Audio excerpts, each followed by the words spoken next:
Hi, I'm Kim Jensen, and today we're working at Mojo Rosa's kitchen. I'm going to show you how to make our Pico de Gallo. Here at Mojo Rosa's, we make everything from scratch. We get local ingredients when we can and it's available, and we just throw a lot of ingredients together to give you that fresh, authentic Mexican taste that we do here at Mojo Rosa's. So today I'm going to show you Pico de Gallo, and we're going to go through all the ingredients we're going to use next. Alright, so we have our cilantro here. I have our jalapenos, a fresh lemon, onion, and I already had diced up some tomatoes, so I'm sure you all know how to dice a tomato. So today we're just going to take our cilantro, you're going to just twist this up, and you're going to give it a quick dice.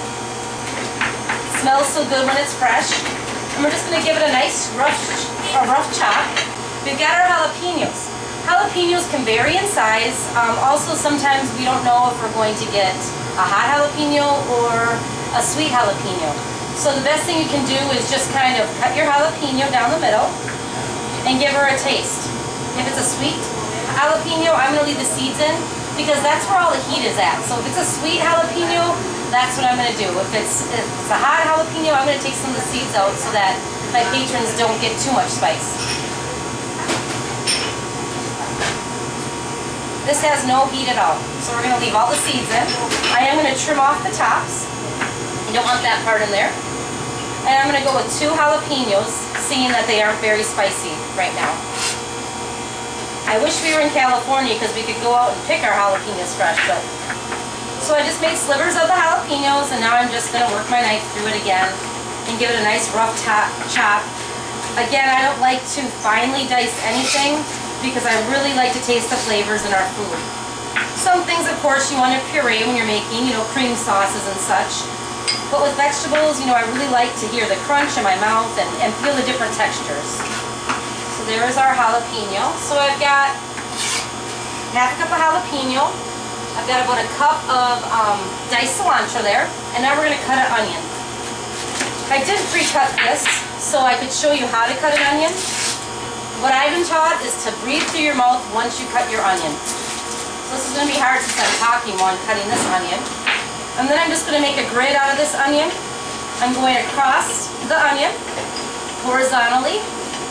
And then I'm going to turn the onion and do horizontally again the other way. If you have a fancy dicer, which of course I have one here, I even have an automated one where we just trim the onions and throw them through our Roboku, we call it a Roboku. They're also called food processors. That chops it up just for us. You don't even have to go through this. But at home, again, make a grid. It's just, I'd say a 1/4 inch by 1/4 inch. And now I'm going to slice my onion, keeping my fingers away from the knife. That way you're getting nice uniform pieces of onion. I'm sure you can see that on the camera. Again, we're going to add about a half a cup to a cup of onion. Just going to chop her up a little bit more. Put that into our bowl. Alright, and then I have my cup of tomatoes right here that we're going to dump in as well. Just going to give it a little whisk around. Okay, and then I'm going to squeeze my lemon. If you use your hand as your sieve, just squeeze it over your fingers so you can catch the seeds when they fall out. That's the trick to that.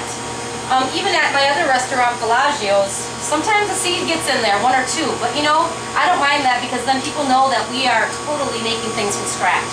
So it doesn't ever bother me for people to find a lemon seed in there every once in a while. So we've got our whole lemon. Going to again give that a toss. Now you can smell the lemon. And then I have my salt here. And we're just going to give it a little sprinkle of salt. I'd say about a 1/4 teaspoon. And that's going to get everything to sweat and come together. And there is your fresh homemade cilantro.